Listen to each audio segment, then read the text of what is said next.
Mesdames et messieurs, pour la deuxième année consécutive, j'ouvre cette journée nationale de destruction des contrefaçons saisie par la douane, dont c'est la troisième édition.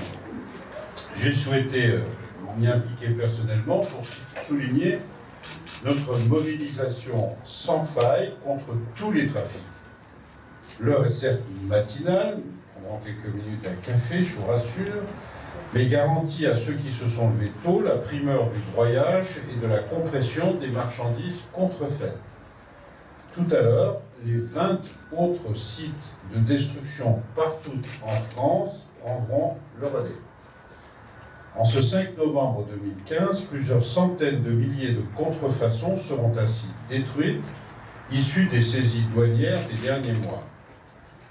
Car même à bas bruit, sans forcément faire les gros titres, le trafic est toujours actif et protéiforme.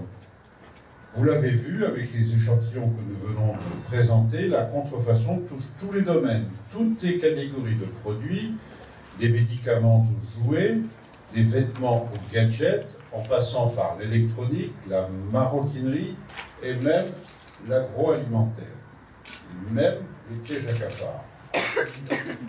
C'est précisément pour cette raison que ce phénomène est dangereux.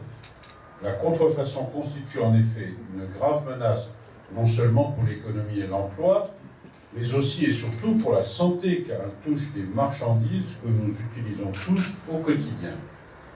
Face à ce fléau, l'événement d'aujourd'hui répond à trois objectifs essentiels et complémentaires. Il s'agit de rappeler les dangers de la contrefaçon, les précautions que le consommateur doit prendre pour ne pas être trompé et ne pas encourager le trafic. Il s'agit aussi de montrer les avancées majeures en matière de lutte contre la contrefaçon et les ambitions du gouvernement pour aller plus loin. Et il s'agit de rendre hommage à la mobilisation des acteurs et bien sûr des services douaniers dont je salue la qualité du travail et le dévouement. Tout d'abord, je voudrais entamer mon propos par un rappel à la vigilance des consommateurs. Il en est de la contrefaçon comme de la conduite automobile. Le danger vient avant tout de celui qui tient le volant, en l'occurrence celui qui tient le porte-monnaie.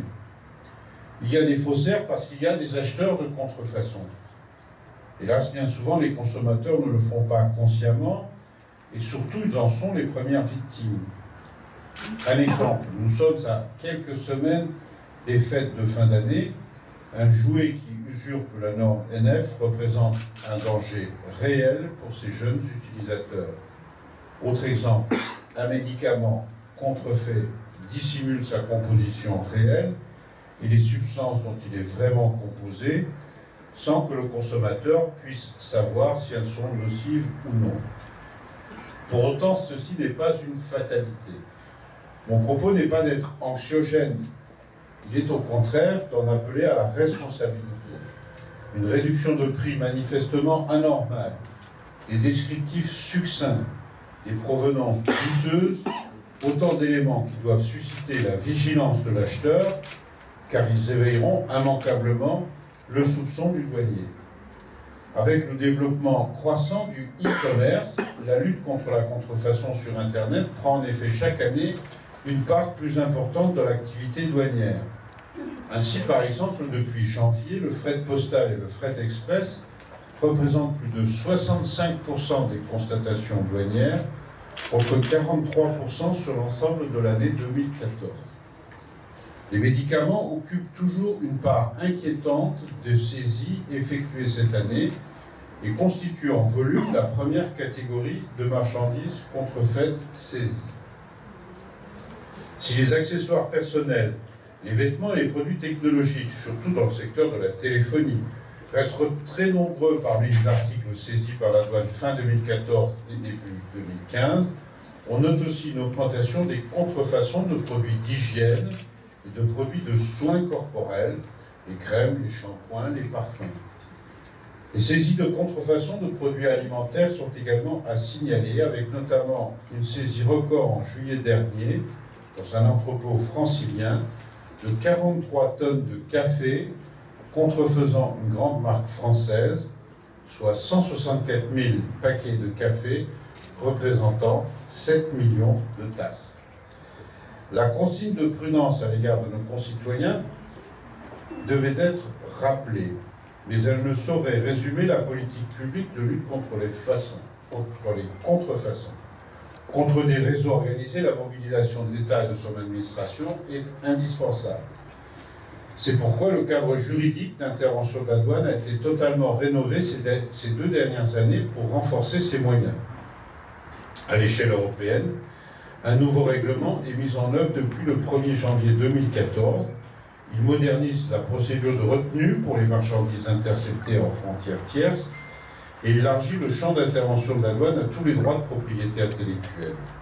Il harmonise par ailleurs les pratiques dans l'Union européenne et simplifie les procédures tout en garantissant une meilleure protection des parties prenantes. À l'échelle nationale, la loi du 11 mars 2014 et son décret d'avril 2015 ont renforcé aussi le dispositif national applicable aux marchandises de statut européen, c'est-à-dire déjà dédouanées dans un autre État membre, et qui circulent ou sont détenues sur notre territoire. Les diverses mesures prévues élargissent les procédures et le pouvoir de contrôle à l'ensemble des droits de propriété intellectuelle. Ceci permet à la douane d'être plus efficace. Le gouvernement est également totalement engagé dans les actions européennes et internationales visant à mieux protéger la propriété et lutter contre la contrefaçon. Depuis plus de 2 ans, nous participons aux travaux sur un projet de réforme européenne pour faciliter l'accès aux marques et améliorer les conditions permettant aux entreprises d'innover et de bénéficier d'une protection plus efficace. Dans ce cadre, la France s'est battue pour dépasser la décision Nokia-Philips de la Cour de justice de l'Union européenne de 2011 qui rendait pratiquement impossible les interceptions de marchandises en transit sur le territoire européen. La négociation conduite par les autorités françaises devrait permettre de rétablir cette capacité d'interception dans un texte d'ici la fin de l'année. Après avoir évoqué le consommateur puis les autorités nationales, je souhaite évoquer nos partenaires, ces autres maillons de la chaîne de lutte contre la contrefaçon. C'est la coopération des industriels, des services de renseignement, des services d'intervention, de la justice qui permet de démanteler les réseaux et les filières. Je veux saluer tous ces partenaires, le comité Colbert, l'Union des fabricants, la directrice générale est à nos côtés, l'Institut national de la propriété intellectuelle, le comité national anti-contrefaçon, donc je salue la coordinatrice, mais aussi la Poste. Je salue le président directeur général qui nous fait l'amitié de sa présence. Il vient d'une belle région, Philippe Well, vous l'avez compris. Il n'a pas le même accent que le directeur tout à l'heure. Philippe est un Lorrain. Vous l'avez compris. Je salue également les représentants de l'autorité judiciaire et bien sûr les représentants des entreprises. Je félicite que nos partenariats se renforcent et s'élargissent. Je me réjouis tout particulièrement des discussions sur le point d'aboutir avec les expressistes qui nous permettront de compléter notre dispositif de toujours mieux protéger nos concitoyens. Je pense que nous serons amenés à en reparler prochainement. Je crois que les dernières fois, je me suis déplacé, je sais plus si c'était ici ou c'était à Roissy.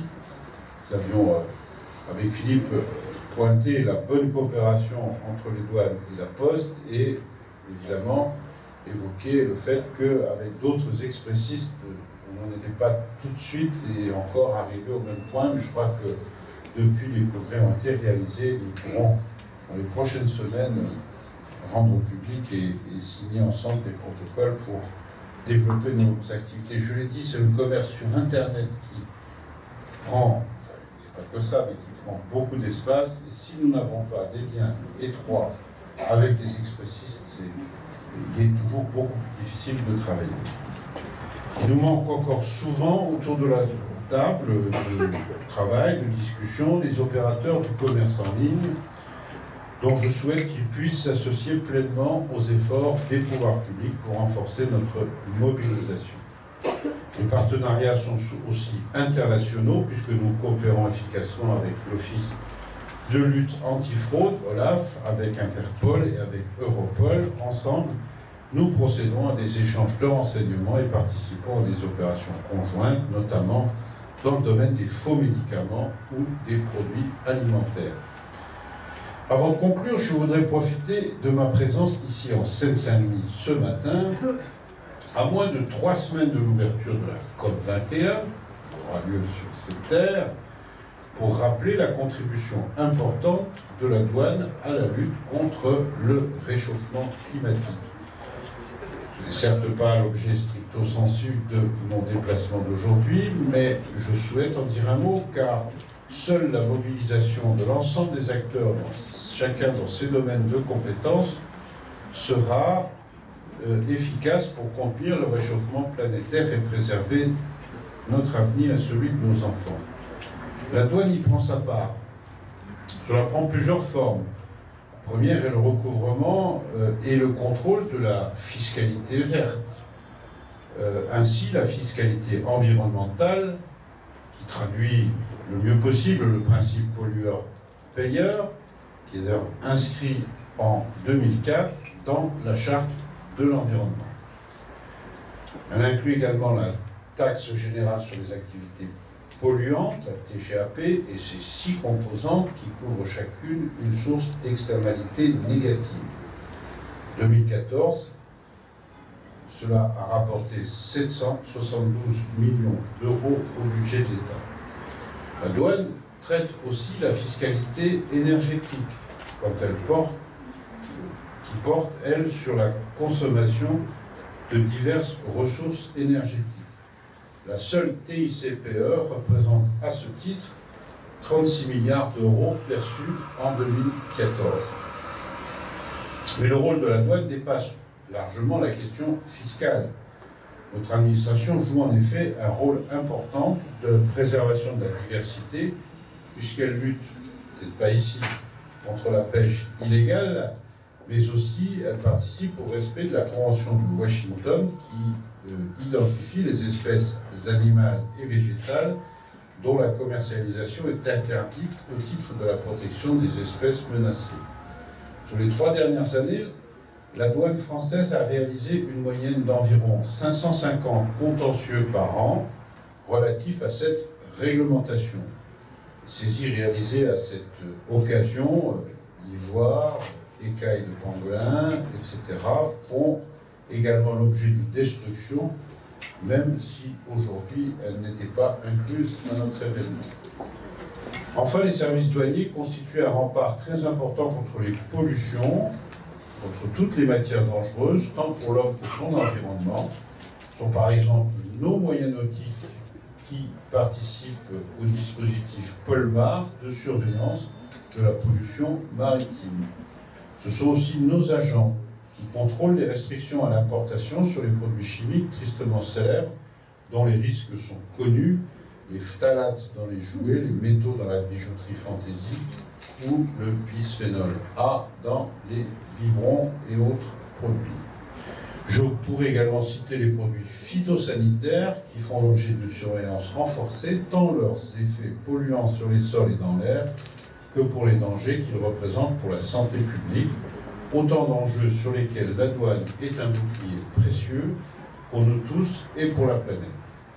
Je voudrais, pour conclure, remercier de leur accueil et de leur présentation les équipes du bureau d'Aulnay-sous-Bois, ainsi que leur directeur régional et interrégional. Plus largement, je veux saluer la mobilisation et l'implication des agents de la douane qui interviennent au-delà de la contrefaçon, en luttant contre les trafics de stupéfiants, les trafics de tabac, de contrebande, les trafics d'armes, et bien entendu aussi contre la fraude fiscale. La douane est mobilisée sur tous ces fronts qui sont autant de visages du financement du terrorisme. Les articles détruits aujourd'hui partout en France témoignent de cette vigilance en tous les points du territoire, dans les ports, les aéroports, sur les routes et dans les locaux d'entreprises. Le gouvernement veillera à ce qu'elle poursuive toujours aussi efficacement son action au bénéfice de tous nos concitoyens. Je vous remercie.